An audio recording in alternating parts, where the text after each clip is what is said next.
Avance digital. Chip implantado.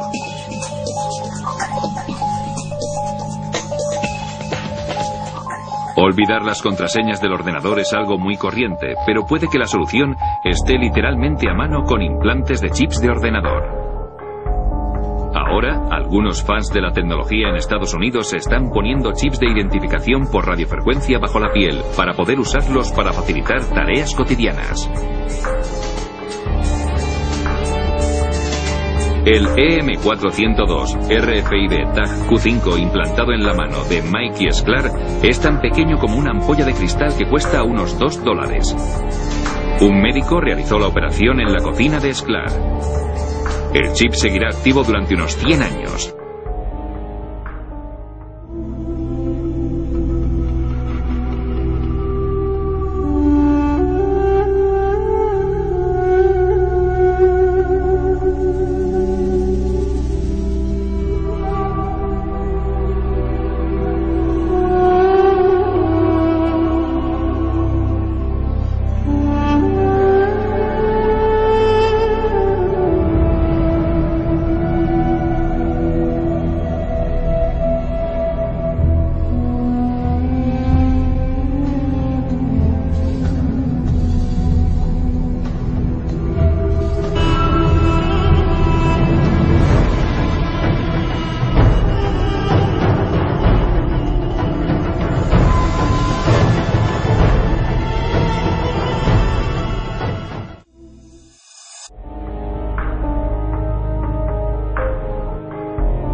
The most basic of pagan practices is the control of human population to have a perfect balance between man and nature. The goal is to bring the population down to 500 million, which is over a 90% reduction in humanity. Now that we have abandoned everything we've been trained to think prior to this moment, we can start looking at the world for what it is, instead of what people tell us it is. Open your eyes today as if you've never seen the world before, and you will begin to notice that the goal of population reduction is everywhere around us.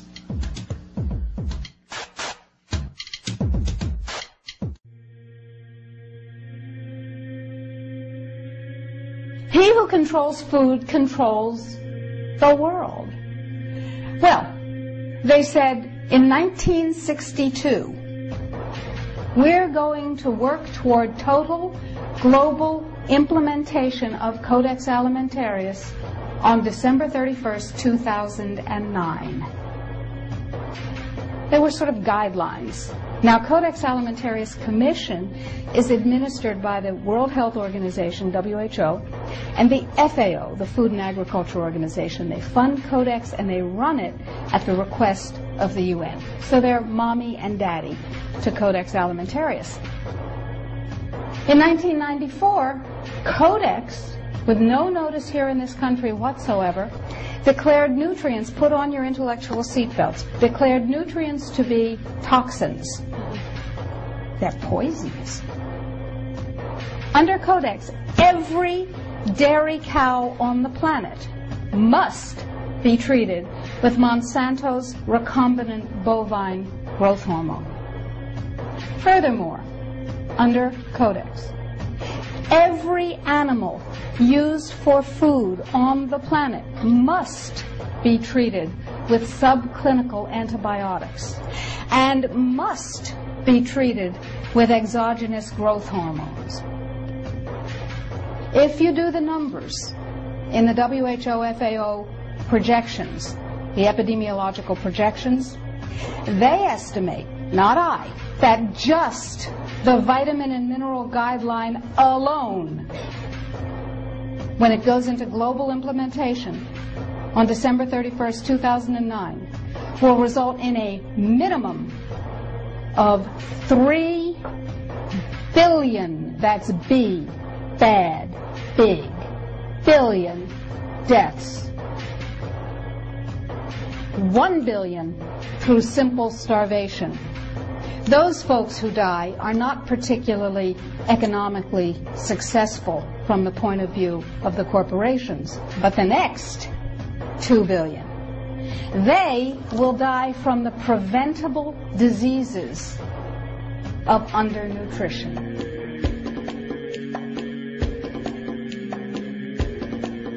Aspartame, the artificial sweetener found in almost every low-sugar or sugar-free product on the market. First of all, aspartame is made up of 3 things: methanol, which of course is what produces blindness, aspartic acid, and phenylalanine. These are all poisons. Aspartic acid, of course, produces brain lesions. This was known back in the early 1970s. Methanol produces blindness. Phenylalanine is what you see in the brain, and in high dosage it produces trauma. We're not making this all up. The FDA did publish back in, I think it was the 80s, they did publish the 92 potential side effects of aspartame. You cannot go to the grocery store now and buy any type of even regular sugar gum that hasn't had aspartame added to it. In the 1970s, Searle tried to get it approved, and they couldn't. It took them 3 separate times. Because in their own studies with monkeys, large portions of them that were fed it died and contracted cancer. Now we have mainstream news articles, and the EU has done a major study finding lower birth weights, early birth, and yes, miscarriages from women that drink aspartame-laden soft drinks like Coke Zero. What is aspartame? It is the fecal matter of the E. coli bacteria. They took it and genetically engineered it. They can feed it toxic waste, and then it defecates aspartame. And it has so many bad health effects, it's just unspeakable.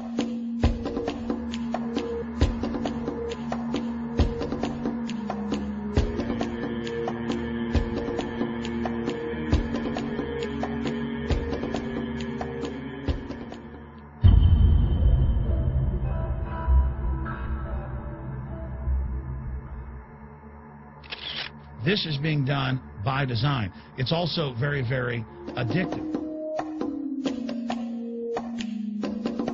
66% of the United States residents' public water is fluoridated. It is known to have tremendous effects on bone cancer, joint problems, bone weakness, lowered estrogen and testosterone levels, and dental fluorosis, which is yellowing of the teeth and pitting in the enamel. Wouldn't it make more sense to enhance public water with vitamins which are meant to be ingested to promote overall health, rather than putting such a toxic chemical in our water with a bogus explanation that it will improve our dental health? Fluoride, to my knowledge as a physician, has absolutely no biological benefit whatsoever. And now we are finding that public water nationwide is showing up with arsenic, lead, cadmium, and thermonium, which is a radioactive form of lead. Cancer, lowered sex drive, birth defects, sedation, and brain defects. Does this not sound like a wonder drug for anyone aiming to control a population? It's quite astonishing, Paul, the degree to which environmentalists have not been educated about fluoride. You know, people have an unconscious trust in their doctor or their dentist, and if you can persuade doctors and dentists that fluoride is safe and good, then you're able to reach the rest of the nation. People believe their doctors and dentists, and that was a way of promoting fluoride for Bernays. Fluoride was killing their cattle, destroying their crops. Fluoride given to rats had produced bone cancer and liver cancer, and that those results had been doctored to make it look as though fluoride hadn't caused as much cancer.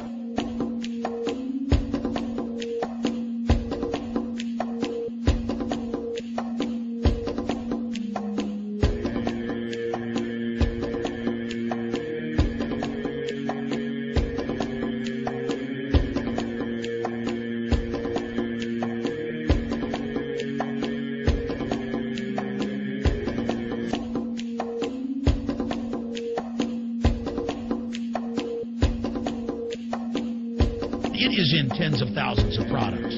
We can say no. We can stand up. But if you've got a neighbor giving fluoride water to their baby, please go over and warn them. If you've got a neighbor that's sitting there eating MSG-filled chips, one after the other, warn them. You've got a responsibility. If you know people that are feeding processed foods filled with GMO, warn them. And for God's sakes, don't give it to your own children. If you want to kill yourself, that's your own business. But don't hurt your children. Don't do this, ladies and gentlemen. You know cigarettes are bad for you. But just 20 years ago, the cigarette makers were getting up before Congress and saying it was a conspiracy theory that it was killing people. And then later it came out in their internal documents, they knew it was deadly. Ladies and gentlemen, I've seen the studies. Much of what they're putting in our food and water is far worse than even cigarettes, as bad as they are, one of the biggest killers in this country. This is a covert, soft kill operation.